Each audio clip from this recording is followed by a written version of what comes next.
I 200 বস্তা cement দিই 1650 টাকা করে দাম হিসাব করি এটা কোটিয়া 3,10,000 টাকা বুঝুন না বা 20,000 টাকা। মিয়ানমারে পণ্য পাচারের বিষয়ে কথা বলছেন শহীদুল্লাহ নামের এক ব্যক্তি। সেখানে তিনি অকপটে বলছেন পণ্য পাচার করতে গিয়ে তার কোটি টাকা ক্ষতি হয়েছে। কোটি কোটি টাকা গুনারি দিতে মানুষ ফিশিং বোট গড়িয়ে কোটি কোটি টাকা 100 লাখ টাকা গুনারি দিয়ে 200-500-1000 লাখ টাকা গুনারি দিতে মানুষ আমরা গুনারি সহ্য করতে চাচ্ছি। শহীদুল্লাহর পরিচয় যাচাই করতে আমরা জানতে পারি সে টেকনাফের নীলার বাসিন্দা হলেও এখন থাকেন কক্সবাজার শহরের কুতুবদিয়া পাড়ায়। একসময় মাছ ধরা ট্রলারে কাজ করলেও সময়ের ব্যবধানে তিনি বনে গেছেন কোটিপতি। ইচ্ছাত মাল দিয়ে মিক্ষাত সবাই তো পারি বা অন্যান্য কিছু আইন প্রথমে টিয়া পয়সা না শেয়ার দ্বারা লইয়ে শেয়ার ঘুরিয়ে মাল দিই দাম রেট ঘুরিয়ে যে 50 বস্তা পেঁয়াজ 50 বস্তা ময়দা অমুক সমুক এতে বেগিন অর্ডার দিতে তো এইটা যেটা জিনিসই আল্লাহ বলি আর অল্প টিয়াই হাড়ে বিল্লা বলি এদিক গিন জিনিস দিল যে এরা অনাহাসে দিয়ে অনেক ক্ষতিগ্রস্ত মধ্যে পরিবান্ধা জানে তো এটাকে হামগাঙ্গে এতে চাইলে অনলে এর অন্তপক্ষে 2-5 ট্রিপ 100 ট্রিপ 10 ট্রিপ অন্তপক্ষে কি হইতো ব্যবসা বাণিজ্য হইতো ফাঁস হন ডাইল হন ইত্যাদি বেগিন ঠিক বুঝলাম। হাতে আসা অডিও রেকর্ডের কথোপকথনে আরও বলা হয় বাংলাদেশে থাকা উসমান ওই কাজের মধ্যস্থতাকারী হিসেবে কাজ করেন তার সিন্ডিকেটে। টাকা জমা পেলে শিলখালি পয়েন্ট থেকে মিয়ানমারের সিমেন্ট সহ নানান পণ্য পাঠান শহীদুল্লাহ।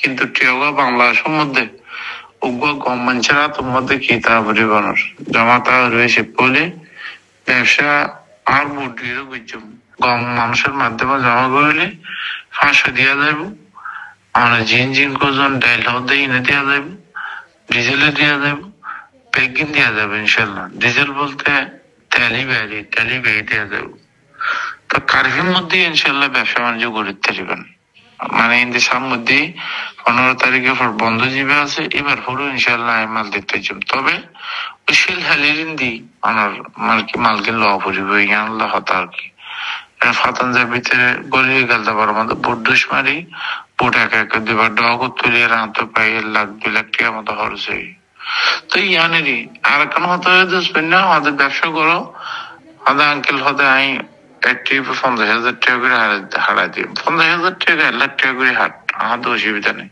শহীদুল্লাহ ট্রলারের লোকজন জানায় মিয়ানমারে পণ্য নিয়ে গেলে বিনিময়ে আসে ইয়াবা। तुम्हारा केला बारे हो 100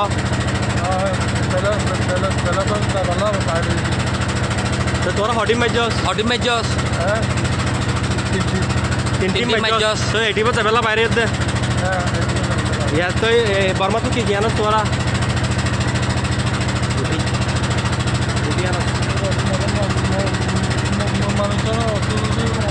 ये सुंदर हाँ ये तुम्हारा यहाँ लेने ब्लैक कुछ जोते ने तो यारा तो जिधर तोरा ये तुरंत रेस्ट को दिरे नुने हॉटी में जस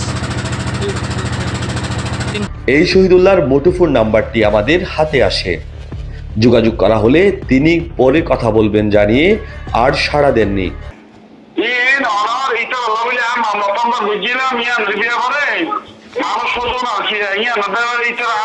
বিভিন্ন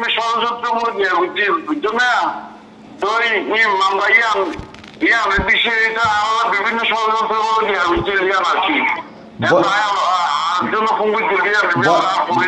বয়সী বর্ণ হন্দেনে যে বয়স আছে বয়সী বর্ণ হন্দেনে